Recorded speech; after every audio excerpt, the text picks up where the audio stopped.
नमस्कार, आपले शहर आपला आवाज सिटी चॅनल बातमीपत्रात आपले स्वागत। सुरुवातीला एक नजर ठळक घडामोडींवर। मालेगाव पवारवाडी पोलिसांची सतर्कता, दुचाकी चोरटा ताब्यात, 7 दुचाकी हस्तगत। ईव्हीएम विरोधात मशाल मोर्चा काढणार माजी आमदार अनिल गोटे यांची पत्रकार परिषदेत माहिती। संताकार प्रतिष्ठान आयोजित कार्यक्रमात मुलींचे करण्यात आले समुपदेशन। देशात अशांतता निर्माण करू पाहणाऱ्यांवर कारवाई करावी, यासाठी समाजवादी पार्टीचे निदर्शने। आणि कुस्तीचे जवाहर स्टेडियम येथे प्रेक्षक गॅलरी कामाचे भूमिपूजन। आता बातम्या विस्ताराने। मालेगाव पवारवाडी पोलिसांनी दुचाकी चोरट्याला बेड्या ठोकल्या आहेत।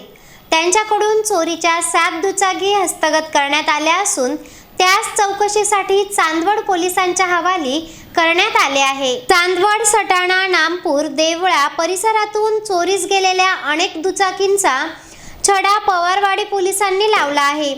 पोलीस अधिकारी अनिकेत भारती श्री संतू यांना प्राप्त गोपनीय माहितीच्या आधारे मालेगाव पवारवाडी पोलीस स्टेशनच्या पोलीस कर्मचाऱ्यांनी दुचाकी चोरट्याचा शोध घेत कारवाई केली आहे। दुचाकी चोरी प्रकरणी बागे महमूद अहमद अब्दुल माजिद या ताब्यात घेत चौकशी केली असता त्याच्याकडून चोरीच्या 7 दुचाकी हस्तगत करण्यात आल्या आहेत। जादूचाकी चांदवड, देवळा, नामपूर, सटाणा भागातून चोरी केल्याची कबुली चोरट्याने दिली आहे। दरम्यान संबंधित चौकशीसाठी चांदवड पोलिसांच्या ताब्यात देण्यात आले आहे। चोरीच्या दुचाकी प्रकरणी संबंधित दुचाकी मालकांनी ओळख पटवून आपल्या दुचाकी प्रशासकीय कार्यवाही करीत ताब्यात मिळविणे आवश्यक आहे। महाराष्ट्र विधानसभेचा निवडणूक निकाल पाहता धुळे महापालिका निवडणूक निकालाची आठवण झाली आहे। उमेदवारांनाही इतके मताधिक्य मिळेल असा आत्मविश्वास नसताना मिळालेला विजय हा नेमका कसा, हा प्रश्न आहे।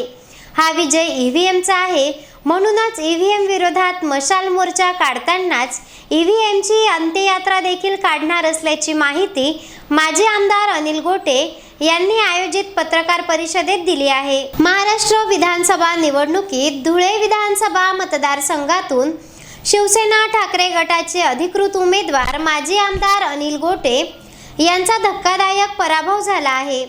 धुळे शहर विधानसभेसह महाराष्ट्र विधानसभा निवडणुकीचा लागलेला निकाल पाहता माजी आमदार अनिल गोटे यांनी सुरुवातीपासूनच ईव्हीएमवर शंका उपस्थित केली आहे।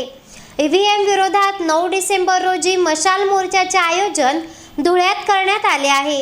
याविषयी अधिक माहिती देण्यासाठी माजी आमदार अनिल गोटे यांनी नुकतेच पत्रकार परिषदेचे आयोजन केले होते। यावेळी ते म्हणाले की विधानसभा निवडणूक निकाल पाहता धुळे महानगरपालिका निवडणूक निकालाची आठवण झाली आहे। ज्या उमेदवारांना मतदार ओळखत नाही असे देखील लोक मताधिक्याने निवडून आले होते। आता ही विधानसभा निवडणुकीत विजयी उमेदवारांनाच इतके मताधिक्य मिळेल अशी गॅरंटी वाटत नसताना मिळालेले मताधिक्य नेमके काय दर्शविते, असा सवाल करीत धुळ्यातून ईव्हीएम विरोधात मशाल मोर्चा काढणारच, मात्र ईव्हीएम गोळा करीत त्यांची अंत्ययात्रा देखील काढणार असल्याची माजी आमदार अनिल गोटे यांनी जाहीर केले आहे। अनेकदा चिमुकल्यांवर अत्याचार करणारे जवळचेच लोक असतात। लहान बालके, मुली यांनी आई वडील पालकांशी मोकळेपणाने बोलले पाहिजे आणि पालकांनीही त्यांचे म्हणणे गांभीर्यपूर्वक ऐकून घेणे आवश्यक आहे। जनजागृतीमुळेच अनेक अपप्रवृत्तींना प्रतिबंध करता येऊ शकतो, असे प्रतिपादन कौटुंबिक न्यायालयाच्या न्यायाधीश स्वर्णिता महाले यांनी आयोजित आदर्श माता पुरस्कार वितरण व मुलींचे समुपदेशन कार्यक्रमात केले आहे। धुळे येथील संताकार प्रतिष्ठानतर्फे विश्वरत्न महामानव डॉक्टर बाबासाहेब आंबेडकर यांच्या महापरिनिर्वाण दिनानिमित्ताने आदर्श माता पुरस्कार वितरण व मुलींचे समुपदेशन कार्यक्रमाचे आयोजन करण्यात आले होते। शहरातील काकासाहेब बर्वे कन्या छात्रालय येथे 6 डिसेंबर रोजी आयोजित कार्यक्रमात प्रारंभी महामानव डॉक्टर बाबासाहेब आंबेडकर यांच्या प्रतिमेस अभिवादन करण्यात आले। त्यानंतर कौटुंबिक न्यायालयाच्या न्यायाधीश श्रीमती स्वर्णिता महाले यांच्या हस्ते आदर्श मातांना पुरस्कार वितरण करण्यात आला। या प्रसंगी श्रीमती स्वर्णिता महाले यांनी मुलींचे समुपदेशन करीत मार्गदर्शन केले आहे। या कार्यक्रमास पुरस्कार वितरण समारंभाचे अध्यक्ष महेंद्र निळे, ॲडव्होकेट भिसे यांच्यासह सहकारी उपस्थित होते।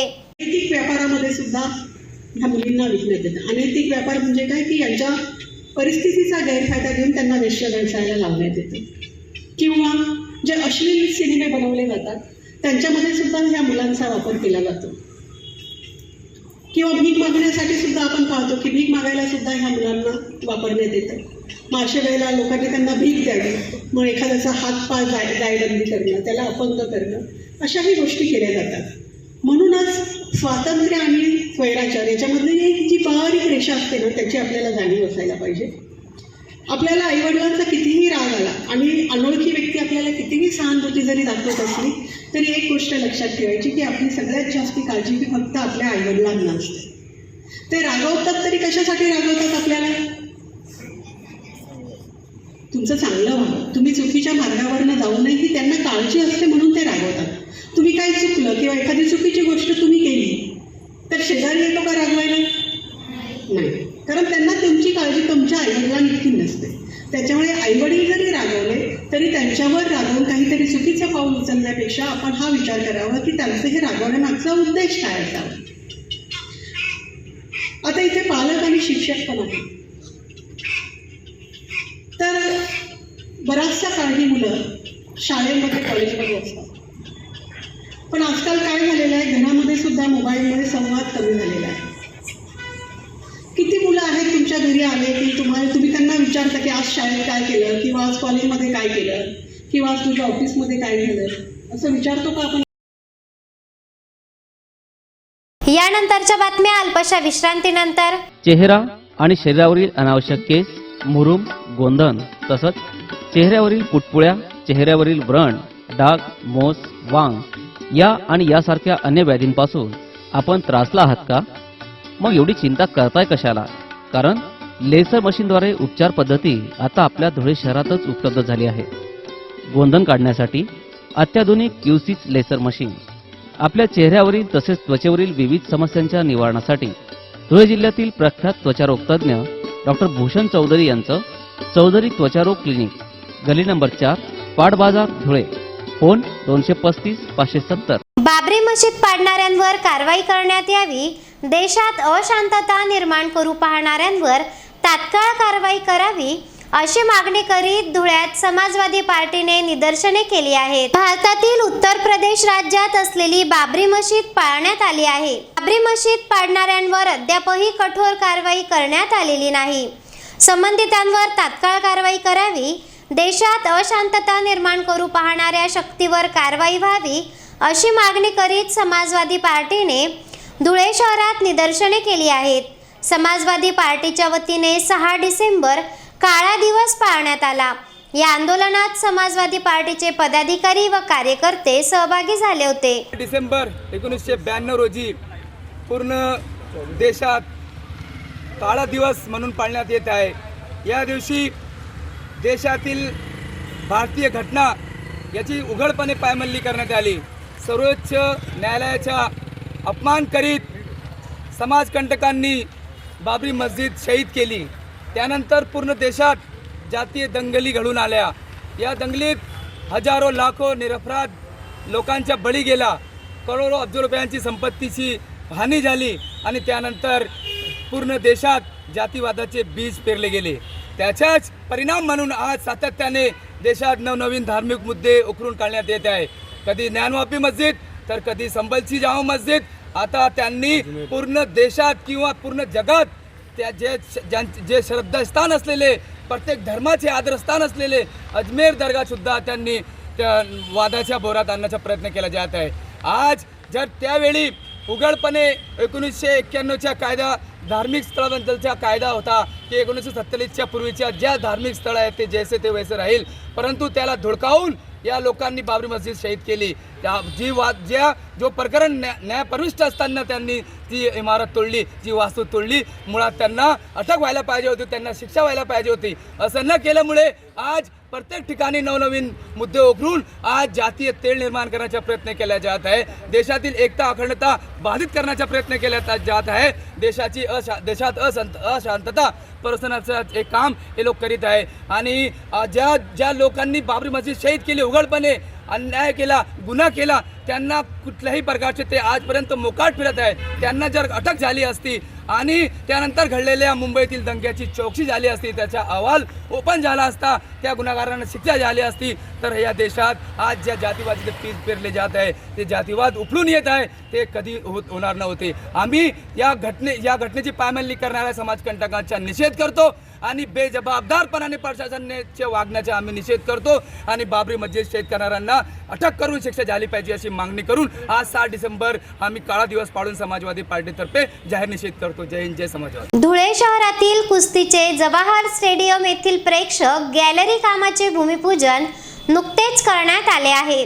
भविष्यात जवाहर स्टेडियमचे रूपडे आकर्षकपणे पालटविण्यात येईल अशी ग्वाही देखील यावेळी कुस्ती संघटनेच्या पदाधिकाऱ्यांनी दिली आहे. धुळे शहर कुस्तीगीरांसाठी प्रसिद्ध असलेले शहर नावारूपास होते.